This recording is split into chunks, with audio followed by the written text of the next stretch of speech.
रोज सत्संग में आते रही, सद्गुरु दर्शन पाते रहिए, गुरु वचनों से जीवन सजाते रहिए, सद्गुरु दर्शन पाते रहिए।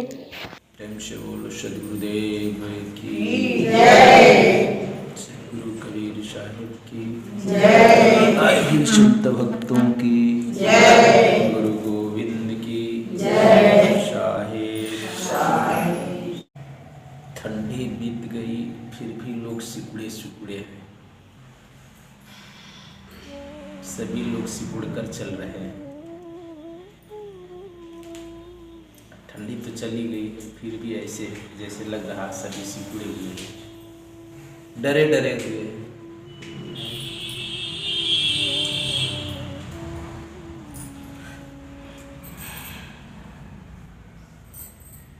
तुम्हें जैसे लोग, एक गांव में एक व्यक्ति था, वह सिकुड़े सिकुड़े चलता था। जहां कोई 2 4 5 लोगों को देखता था वो साइड से होकर के निकल जाता था, दूर दूर ही निकल जाता था। अब सिकुड़े सिकुड़े कहीं भी किसी के सामने बैठता नहीं था। जब भी देखे 2 4 लोग, कोई विचारशील लोग हैं, वहां कुछ चर्चाएं चल रही है, तो उसको भी ऐसा लगता था कि मेरे ही बारे में चर्चा चल रही है। तो वो क्या करता था कि दूसरे साइड से कहीं किसी के सामने जाता होता।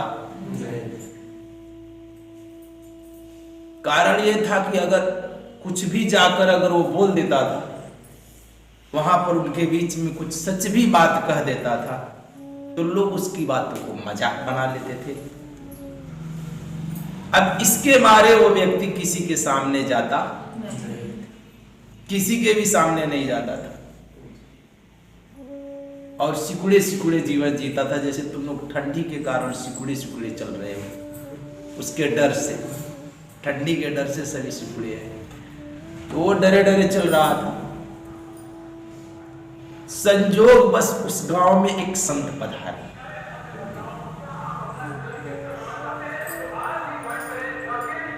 अब संत पधारे तो सभी लोग उनसे मिलने जाता था। अब ये व्यक्ति क्या करता था, सोचता था कि हम भी संत के पास चले जाएं। तो ये भी मौके की तलाश में था कि जब कोई वहां पर न रहे उस समय में मैं पहुंचूंगा। तो एक बार देखा कि संत के पास कोई बैठा नहीं, उसी समय में इधर उधर देख ताक करके और पहुंचा और जा करके उनके यहाँ अर्जी लगाई, कही कि इस गांव में तो मेरा जीना दुर्भर हो गया है।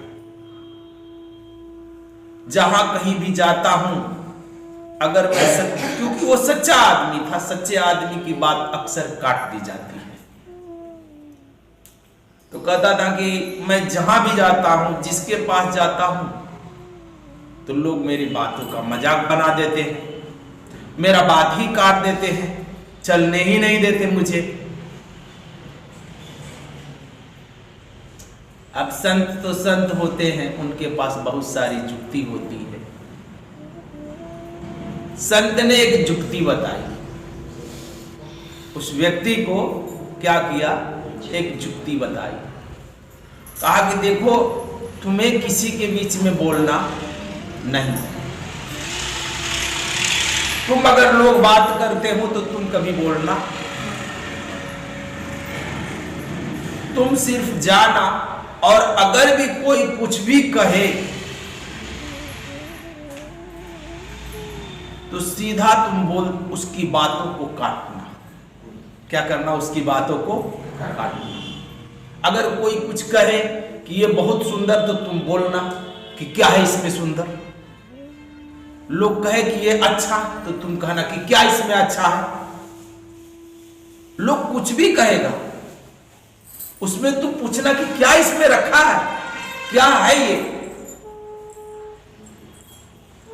कोई भी अब फंक्शन हो, कोई कुछ भी, कितना अच्छा फंक्शन हुआ, क्या अच्छा हुआ उसमें, कुछ भी अच्छा नहीं था। जब भी गांव में कोई विशेष कर्म हो तो उसको वो जाता था, तो कोई कहता कितना अच्छा हुआ ना, काय का अच्छा, क्या अच्छा था उसमें, तुम बता क्या अच्छा था, देखा ना, बता दे क्या अच्छा था उसमें। कोई भी कैसा भी कार्यक्रम हो, कोई कहे कि कितना बढ़िया हुआ तो डायरेक्ट ही कहता था कि क्या बढ़िया हुआ, कुछ भी बढ़िया नहीं था। क्या था बढ़िया, जो बढ़िया था वो बताओ, कुछ बोलता नहीं था। लोग अगर कुछ भी कहता था तो उसमें यही कह रहा था कि क्या था उसमें, तुम बता दो। कोई कहे ये सुंदर, तो काय का सुंदर, कैसा सुंदर, क्या सुंदर है उसमें, तुम दिखाओ। अब लोग समझने लगे कि इसको कुछ विशेष ज्ञान हो गया। अब उसको लोग सम्मान भी करने लगे कि देखो वो जब सही कह दे तो मान लेना कि। अब लोग उसको पूछने भी लगे, बुलाने लगे, अपने निकट बुलाने लगे। जब भी कोई बात होता था तो भाई फलाने बाबू को बुलाओ, ऐसा ऐसा ये कह रहे हैं। अब फलाने बाबू गए तो सीधा डायरेक्ट कहे कि काय का ठीक, क्या ठीक था तुम बता दो, हम जाने। कोई कह दे कि ईश्वर के बारे में ऐसा चर्चा हुआ, काय का ईश्वर, कैसा ईश्वर, तुम दिखा दो। सारी बातें कट गई। 2 महीने बाद जब यहां से संत चले गए तो 2 महीने बाद पुनः आए। जब पुनः आए तो ये व्यक्ति फिर उनसे मिलने गया, और जब ये मिलने गया जब उस संत से, तो इसके साथ में 8-10 लोग भी गए और बाकायदे इसको फूल माला डाल करके इस व्यक्ति को और सम्मानित के साथ उस संत के समक्ष में ले गया। एक गया और उनके संत के चरणों में झुका, कहा कि आपने जो जुक्ति दिया वह बराबर काम कर गई। अब तो समाज में सबसे पहले मुझे ही बुलाहट होती है, जब तक हम ना उसमें रहे तब तक कोई कार्य ठीक है। आपने जो जुक्ति बताई, तो आजकल विशेष लोग उन्हीं को महत्व देते हैं जो विशेष हर व्यक्ति की बातों को जो काट देता। और तुम्हारे साथ भी ऐसा ही होता है, इसलिए तुम भी अपने जीवन में सिकुड़े सिकुड़े चलते हो। जब तुमको कोई अच्छे बात कहते हो तो तुम्हारी बातों को काटने वाला हर जगह बैठा हुआ है। जैसे ही तुम कहते हो तो वो कहता है कि काय का ठीक।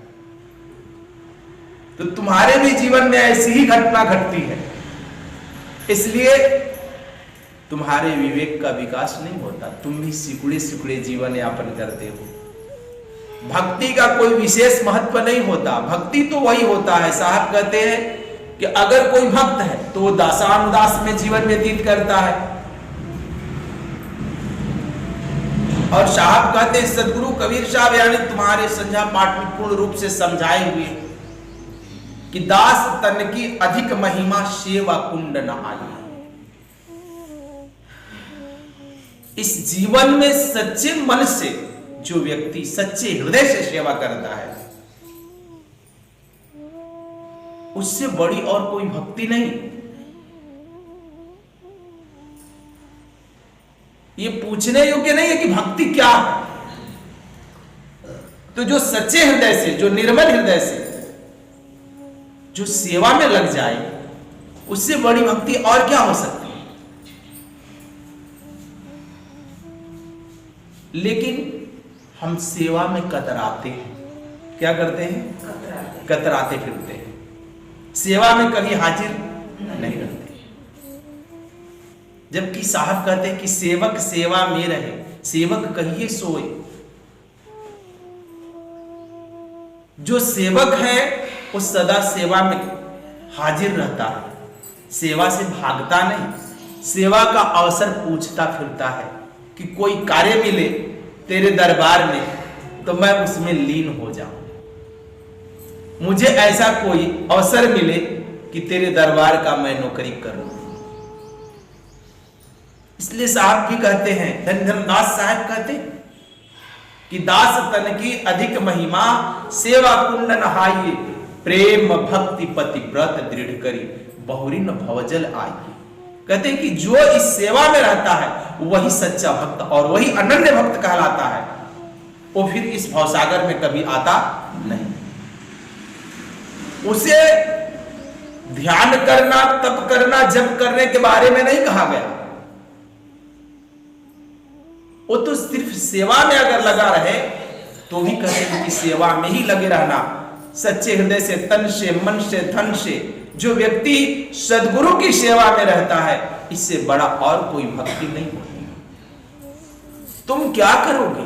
तुम कौन सा ध्यान करोगे? दिन भर कार्य करते हो तो ध्यान में बैठते हो तो तुम्हारे पास तमाम प्रकार की विचारें आती हैं।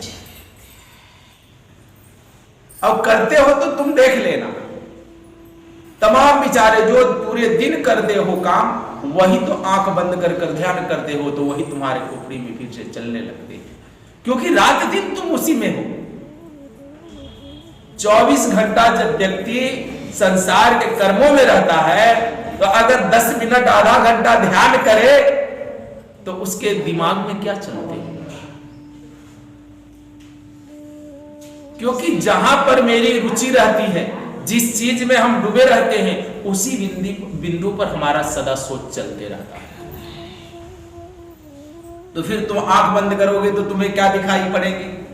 जो कार्य करते हो उसी के बारे में चिंतन और मनन चलना शुरू हो जाएगा। नाम तुम्हारा छूट जाता है और चिंतन मनन वही चलने लगता है। और जो सुबह से शाम तक व्यक्ति कार्य करता है वही तो उसको दिखाई पड़ता है। दूसरा क्या दिखाई पड़ेगा? दूसरा नहीं दिखाई पड़ता। और निरंतर तुम 24 घंटा तो परमात्मा स्मरण में नहीं रहते। इसलिए तो कहे संतों ने कि जो दासान दास में रहता है वो सिर्फ सेवा ही और सेवा ही कर सकता, सदा सेवा में रहे। इसलिए साहब कहे कि दास तन के अधिक महिमा सेवा कुंड नहाई, प्रेम भक्ति पति व्रत दृढ़ करी। कहते कि उनके हृदय में तो सदा प्रेम होना चाहिए, श्रद्धा होनी चाहिए, करुणा होनी चाहिए, दया भाव रखनी चाहिए, तो ही तो मैं भक्त कहला सकता। दूसरी भक्ति क्या है? दूसरी और कौन सी वो भक्ति कर सकता? तुमसे तो न तप होंगे न जप होंगे। अब तब जब करने चलोगे तो फिर घर द्वार छूटते हैं तो कहते हो कि मुझे ऐसा हो रहा। इसलिए तुम इसमें नहीं आ सकते। तुम अपने को टटोल कर देख लेना। क्यों? क्योंकि तुम समाज से बंधे हो, तुम संसार से बंधे हो, तुम जात पात से बंधे हो। और यह बंधन सद्गुरु इस बंधन को काट दे, फिर भी तुम इस बंधन को छूट करके निर्बंध नहीं होते हो। फिर जाकर के उसी बंधन में तुम बंधते हो। कहते हो कि सद्गुरु तू छूट जाए, लेकिन मैं इस बंधन से बाहर आने वाला नहीं। इसलिए तो यहां तमाम कई वर्षों से संतों ने इस जाति से, पात से, भेदभाव से, नीच उच्च से छुड़ाने का प्रयत्न किया। क्या अब तक लोग छूटे? छूट गए। तुम जात पात तोड़ दोगे तो भी नीचा ऊंचा रह जाएगा। अगर सबको एक समान भी कर दो तो लोगों को विचारों से नापा जाएगा। किन चीजों से? ये विचारशील व्यक्ति नहीं है। फिर बुद्धि है, बुद्धि से नीचा ऊंचा देखा जाएगा, विवेक से नीचा ऊंचा देखा जाएगा। ये नीचे ऊंचे देखने की प्रक्रिया कभी खत्म नहीं होगी। इसके वर्तुल चेंज हो जाएंगे लेकिन कार्य लगे रहेंगे, कोई उपाय नहीं। सभी मनुष्य को समान कर दोगे फिर भी ये समानता कभी आने वाली नहीं। समान सदियों से लोग करते आया कि सभी मनुष्य एक समान, लेकिन एक समान यहां देखा गया। अगर सभी मनुष्य जब समान हो जाए तो यहां पर भ्रष्टाचार कौन फैलाता है? फिर कौन किसको कहेगा कि तुम अच्छा बनो? फिर अच्छे बुरे की दृष्टि से देखोगे फिर।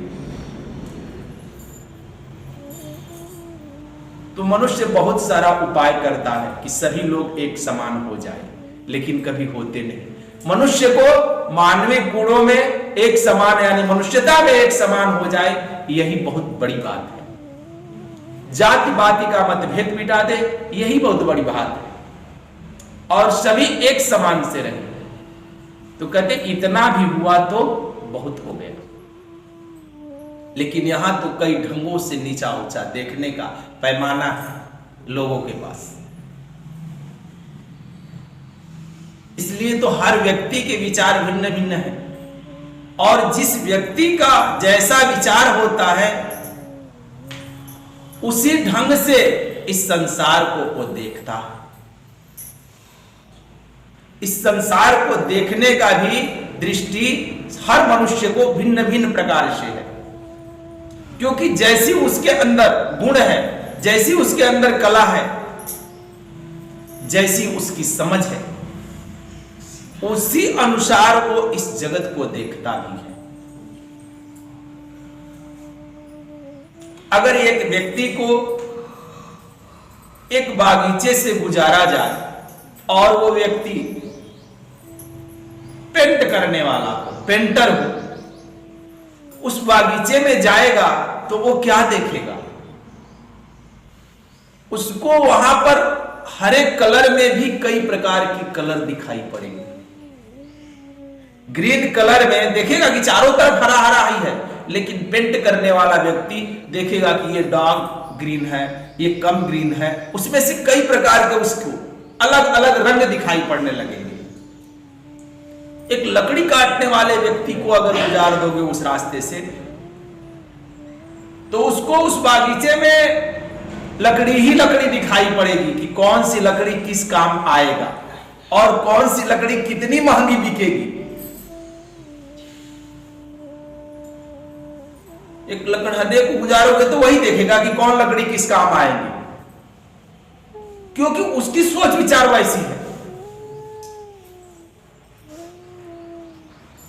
एक पौधे को जानने वाले व्यक्ति को अगर गुजारोगे तो वो यही देखेगा कि कौन सा पौधा किस देश से आया है, इसका क्या नाम है। वो कई ढंगों से वो विचार करेगा। तो जिस व्यक्ति के अंदर जो गुण जो कला होता है, वही ढंग से वो संसार को देखने की कोशिश करता है। हर मनुष्य के भिन्न भिन्न विचार हैं और भिन्न भिन्न ढंगों से वो सोचते रहता है।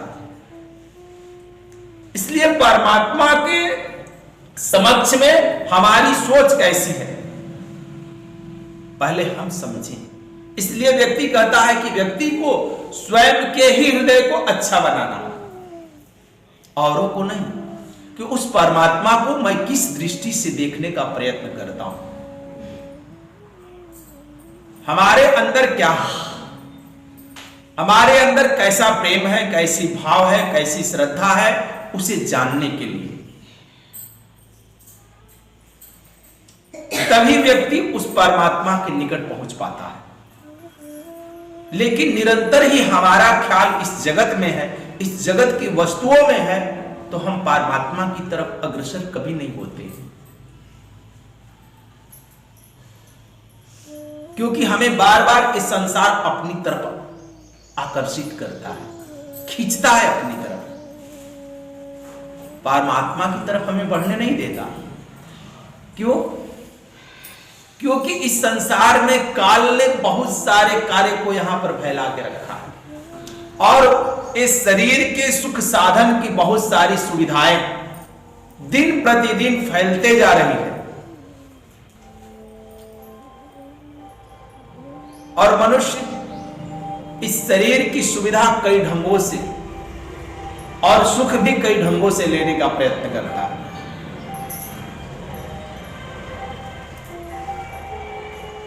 और हर इंद्रियां हमारी भिन्न भिन्न प्रकार के सुख लेना चाहती है। आंख भी देखते हो, बड़ा रसिक, रात बिरहा चले, रात भर एकदम ठेसम ठेस चल रहा था, बिरहे में एकदम पूरा ठेसम ठेस था, नाच गान थे, बड़ा ही ठेसम ठेस चल रहा था। और गांव में 9 दिन का जग था, वो में सीताराम कहने वाला कोई नहीं मिल रहा था।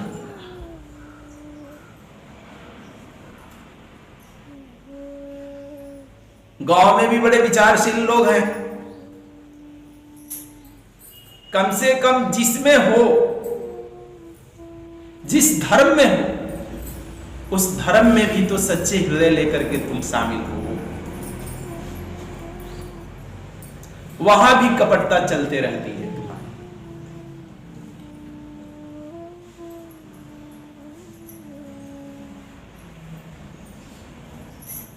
तुम कहां जा रहे हो, इस पर पहले विचार करो कि हम ठीक जा रहे हैं कि। और आज न विचार करोगे तो चले जाने के बाद फिर कौन विचार करता है? यहां से चले जाओगे तो विचार कर पाओगे? तो इसलिए ये जीवन पर्याप्त रहते ही मनुष्य को विचार करना चाहिए। जब तक हम विचार नहीं करते हैं,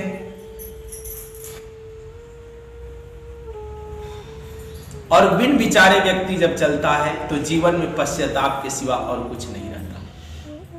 हम पूरे जीवन कर्म करते हैं क्योंकि एक कर्म भूमि है, कर्म करना पड़ता है। तो कौन सा कर्म कर कर और किस गंतव्य तक पहुंचा जाता है, इस पर मेरा विचार सदा होना चाहिए। धन इकट्ठा करोगे तो घर मकान अच्छे बनेंगे, ठीक है? धन इकट्ठा करोगे तो घर मकान अच्छे बनेंगे ना? अच्छा, घर मकान ऐसे नहीं बन जाते। एक बात देखिएगा, आजकल व्यक्ति घर मकान बनाना पड़ता है तो क्या करता है? इंजीनियर से पूछता है, नहीं कि भाई कैसे छोटा जगह है तो मैं इसमें कैसे मकान बनाऊं। घर मकान बनाया जाता है तो एक तो धन इकट्ठा करना पड़ता है, और दूसरे अगर धन इकट्ठा कर लिए तो भाई धन इकट्ठा भी हो गया तो घर मकान टेढ़ा मेढ़ा बन जाएगा, इधर उधर बन जाएगा, अच्छा नहीं बनेगा, फिर पसंद न कर पाओगे। तो क्या करते हैं लोग? इंजीनियर से पूछते हैं इसमें मैं कैसा मकान बनाऊं। तो इंजीनियर बताता है, उसका नक्शा बनाता है, और नक्शा बनाकर मिस्त्री को देता है, और मिस्त्री फिर बताता है कि क्या क्या मटेरियल लगेगा तो ये मकान तैयार है। अच्छा, इस जीवन रूपी मकान को सुंदर बनाने के लिए, क्योंकि वो मकान को सुंदर बनाने के लिए तुम इंजीनियर के पास चले गए, लेकिन ये जीवन रूपी मकान सुंदर बनाने के लिए इसके भी इंजीनियर के पास तुम्हें जाना पड़ेगा कि ये जीवन कैसे मेरा सुंदर हो। तो हमें जाना चाहिए कि नहीं इस जीवन रूपी मकान को बनाने के लिए? अगर हमारे अंदर खूब भक्ति हो, खूब प्रेम हो, खूब श्रद्धा हो कि मैं खूब भगवान की भक्ति कर लूं, लेकिन इसका नक्शा अगर बढ़िया से खींचने वाला अगर खींच कर ना बताए कि इसकी भक्ति कैसे की जाए, तो फिर श्रद्धा के मारे तुम तो बौखला कर जाओगे। एक चोरवा आएगा और कहेगा कि बाप रे बाप, हमारा बेटी के बड़ा तबीयत खराब, तो तुमसे तो पूरा धन ठग कर ले जाएगा। देखते आजकल इधर गांव में एक जोगी फेरी दे रहा था, तो एक बाई उसको सोने का अपना कान का नाक का सब दे दिया, तो वो उनके हृदय में श्रद्धा हुआ। तो श्रद्धा है, भाव है, भक्ति है, लेकिन उसके साथ अगर तुम्हारे पास विवेक नहीं है तो तुम्हारी श्रद्धा भाव भक्ति 2 कौड़ी की है, सभी ठगी जाएगी।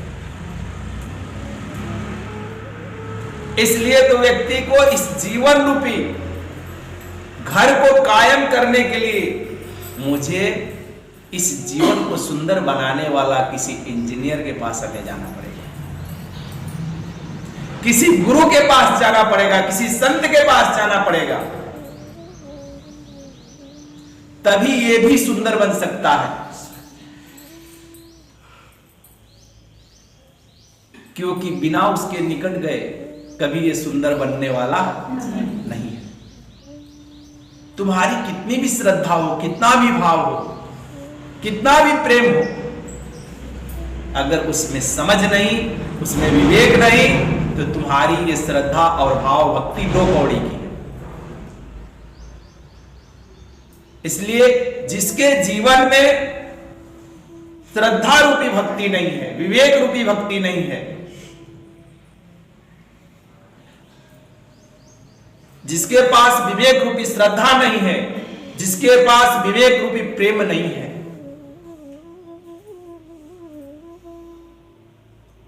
उसके जीवन में मोक्ष रूपी फल नहीं लगते।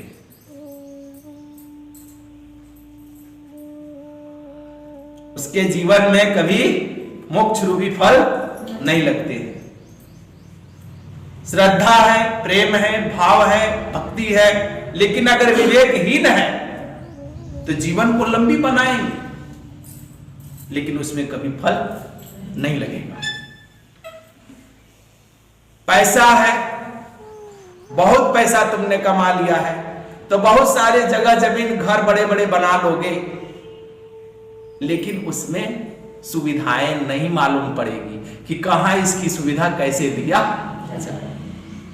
देखते हैं तो ऐसे गोदाम के जैसे बना बना कर छोड़ दोगे, वहां पर कोई सुविधा नहीं मालूम पड़ेगी। इसलिए व्यक्ति इस थोड़ी सी जीवन में सुंदर जीवन जीने के लिए व्यक्ति गुरु और संतों के निकट सदा जाता है, क्योंकि ये थोड़ी सी जीवन है, तो ये तो कोई तपस्या वाली जीवन है नहीं कि तुम 70 साल बैठ करके तपस्या कर पाओगे। थोड़ी सुमिरन कर लेना है और सदा ही श्रद्धा और प्रेम भाव में सभी मनुष्यों से हमारा समान प्रेम भाव रहे, यह कामना करते हुए इस जगत में सदा ही हर जीवों पर हमें दया करनी चाहिए और समझ करके इस जगत में हमें चलना चाहिए। पग पग पर समझ बूझ कर ही चलना है। बिना समझे, बिना पूछे जो व्यक्ति कदम रखता है तो उसे अकस्मात ही इस जगत में चोट खाना पड़ता है। इसलिए साहब कहते हैं कि दास तन की अधिक महिमा, सेवा कुंड नहाइए, प्रेम भक्ति पति व्रत दृढ़ करी बहुरी न भोजन। तो जो सच्चे हृदय से इस संसार में भक्ति करता है, भजन करता है, गुरु सेवा करता है, गुरु शरणागत रहता है, वह व्यक्ति को अवश्य ही इस भवसागर से पार उतर जाना पड़ता है, उसमें कहना नहीं पड़ता। लेकिन हर कार्य के लिए सबसे पहले मुझे अपने ही हृदय को बार बार टटोलना पड़ता है, क्योंकि उस परमात्मा से अगर जोड़ने की कोई कड़ी है तो एक निर्मल हृदय ही है, इसके अलावा कोई और रास्ता नहीं। न योग करने से जुड़ता है, न तप करने से जुड़ता है, न ध्यान करने से जुड़ता है, न दान देने से जुड़ता है, इन सब चीजों से जुड़ता नहीं, लेकिन एक सच्चे हृदय से किया हुआ हर कार्य से जुड़ जाता है। सच्चे हृदय से किया हुआ दान भी वहां जुड़ता है, सच्चे हृदय से प्रेम किया हुआ भी वहां जुड़ता है, सच्चे हृदय से ध्यान किया हुआ परमात्मा में भी तुम्हारा जुड़ने की कड़ी है। इसलिए सबसे पहले मेरा हृदय शुद्ध होना चाहिए, मेरा हृदय निर्मल होना चाहिए। हृदय की निर्मलता प्रथम आवश्यकता है, क्योंकि जब तक हमारा हृदय निर्मल नहीं होता है, हृदय स्वच्छ नहीं होता है, तब तक मुझे उस परमात्मा से जुड़ने की कोई और मेरे जीवन में कड़ी नहीं।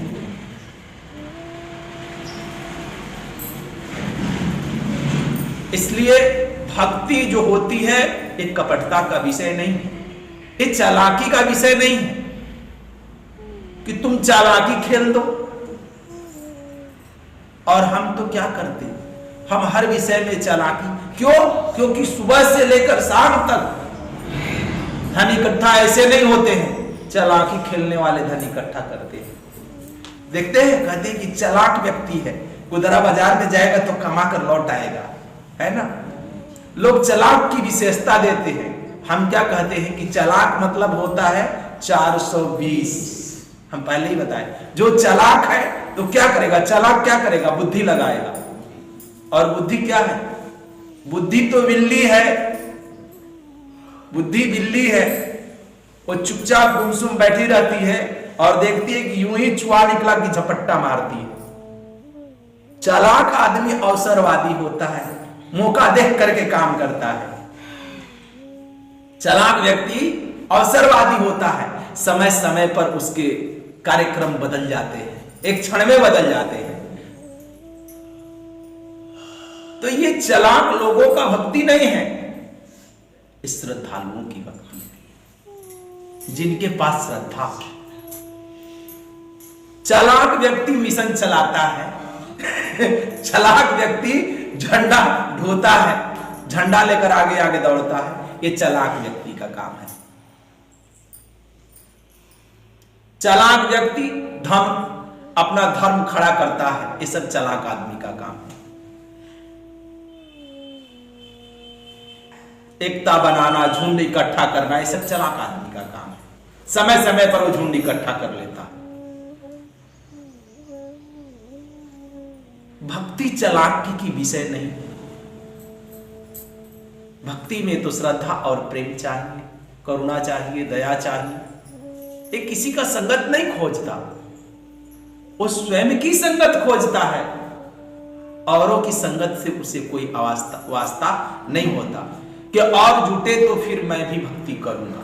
नहीं, उसे किसी की संगत की कोई जरूरत नहीं पड़ती। उसे स्वयं की आवश्यकता पड़ती है कि मैं क्या कर रहा हूं, मुझे क्या करना है। वो बार बार स्वयं के ऊपर टटोलता है, औरों को नहीं टटोलता। हम क्या करते हैं, हम तो प्रतिदिन दूसरों की तरफ झांकते फिरते हैं, प्रतिदिन दूसरों को ही झांकते हैं कि कौन क्या करता। स्वयं को एक बार झांक लो ना, बातें पूरी हो जाएगी।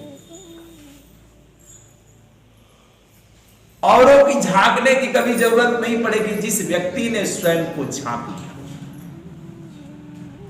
हम औरों में झांकने में बड़ा रस लेते हैं, कौन क्या करता है। यहां से जैसे ही तुम छूटोगे गांव में, तो दूसरे की तरफ तुम्हारी दृष्टि जाती है। देखते हो, ये दृष्टि बाहर देखती है, भीतर नहीं देखती।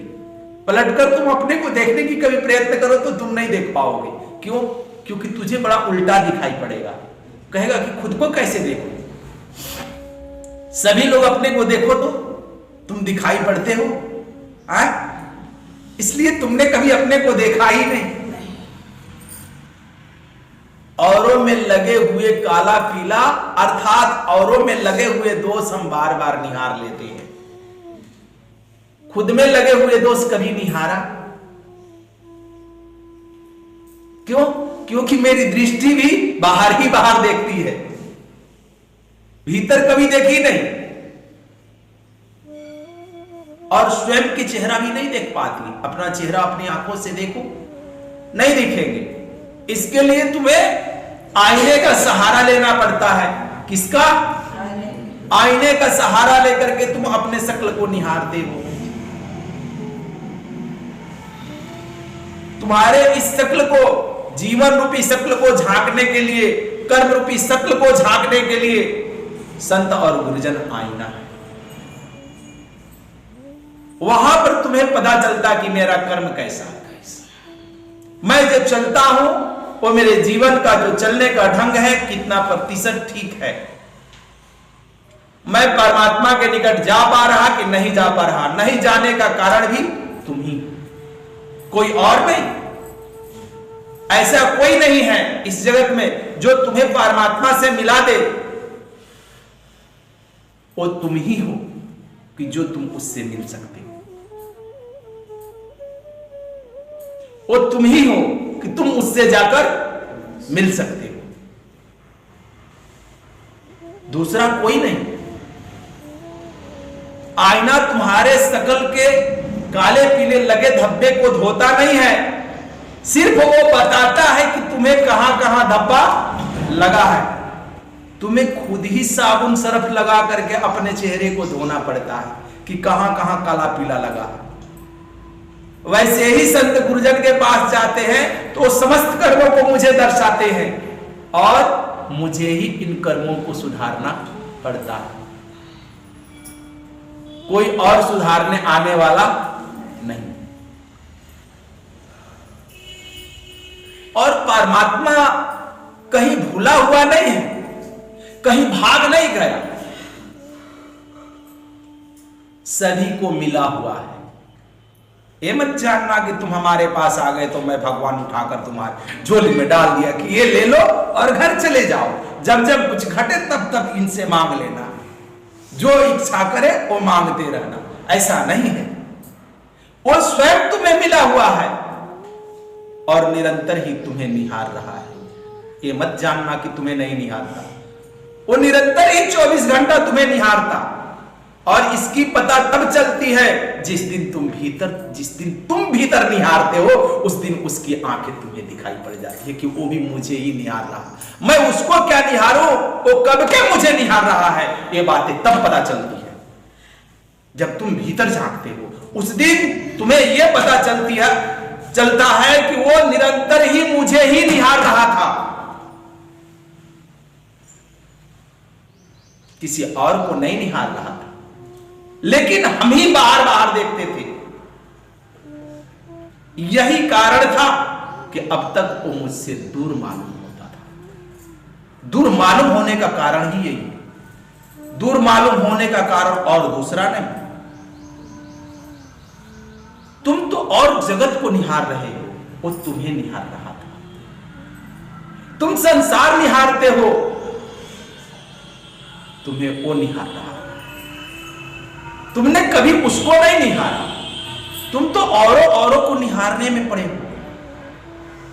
इसलिए मैं कह रहा हूं कि तुम स्वयं को निहार लो भीतर से, वो तुम्ही को निहार रहा है, तेरा दीदार हो जाएगा। वो तुमसे दूर नहीं, तुम उससे दूर भाग गए, वो तुम्हारे ही पास है, हर क्षण हर पल हर समय वो मौजूद है। मैं तुझे उठाकर देने वाला नहीं कोई परमात्मा। ये बातें ना सोचना कि मेरे पास आए हो मैं तुम्हें परमात्मा दे दूंगा और तुम यहां से लेकर के चल जाओगे घर पर। वो है तुम्हारे पास, तुमने कई परतें ओढ़ कर रखे हो और इन परतों को जब एक एक उघारोगे तो एक दिन तुम्हारी दृष्टि के सामने वो पड़ेगा कि मैं हूं तेरे पास, तुम मुझे कहां खोजता। और साहब भी कहते हैं कि मोह को कहां ढूंढे बंदे, मैं तो तेरे पास हूं। किसी जब तक में नहीं हूं, किसी पूजा पाठ में नहीं, किसी मंदिर मस्जिद में नहीं, किसी गिरजाघर गुरुद्वारे में नहीं। तुम कभी मेरी खोज ही न किया। और खोज करने की बात आती है, साहब कहते हैं कि खोजी बन में तुरंत मिल जाइबे एक पल की तलाश। ये पल भर में तुम्हारे भीतर, तुम्हारे ही पास मौजूद मिलेगा। दूर होता तब तो दूर की बातें करते, कहीं और होता तब तो कहते कि नहीं यहां पर मिल जाएगा, वहां पर मिल जाएगा। और तुम तो सदा यहां वहां खोजने में ही लगे हुए हो कि चलो मंदिर में नहीं मिले तो हनुमान जी में चले जाते, हनुमान जी में नहीं मिले गणेश जी में जाएंगे, गणेश जी में नहीं मिलेंगे गंगा जी में तीर्थ नहाने चले जाएंगे, वहां नहीं मिलेंगे तो गंगा सागर चले जाएंगे, वहां नहीं मिलेंगे तो कैलाश चले जाएंगे। तुम तो खोजने के पीछे लगे हो जैसे कोई भूल गया। भूले को खोजा जाता है, मिले को कैसे खोजोगे? जो सदा सर्वदा है उसको तुम कैसे खोजोगे? कौन सा उपाय है खोजने का? भूले को खोजा जाता है। मदन साहब तो कहते हैं कि गोद में लड़का ढिढोर शहर में, मदन भूले यह कासे कहियो, तुझे इस संसार में भूल पड़े हैं, इसलिए तो तुम चारों तरफ खोजते फिरते हो। और मदन साहब जजमेंट देते हैं, काहे न खोज करत घत भीतर। खोजने की बात कबीर साहब कहते हैं कि खोजी बन में तुरंत मिल जीवे, लेकिन मदन साहब कहते हैं कि काहे न खोज करत घट भीतर, कहीं कारण फिरत भुलाना है। कौन सा कारण है कि भूले भूले भटकते फिरते हो? वह कारण ही क्या है? कौन देने वाला है? परमात्मा। कहां जाकर के तेरे हाथों में कोई थमा देगा तुझे?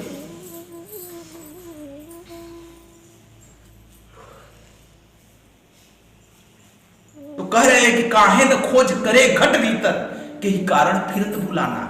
वो कौन सा कारण है कि भटके भटके तुम फिर रहे हो, यहां वहां दौड़ लगा रहे हो इस जगत में? तो वह कौन सा कारण है? तुम सोचते हो कि यहां नहीं वहां जाएंगे तो शायद मिल जाए, वहां नहीं वहां मिल जाए, वहां नहीं वहां मिल जाए, और तुम सदा तृप्त होना चाहते, लेकिन एक अतृप्ति तुझे सदा पकड़े रहती है। तृप्ति कहीं होती नहीं, कहीं उसका मिलन नहीं होता। मिलन भी है तो तुम्हारे ही पास, कहीं और उसकी मिलन भी है तो वो तुम में ही है, कहीं और नहीं है।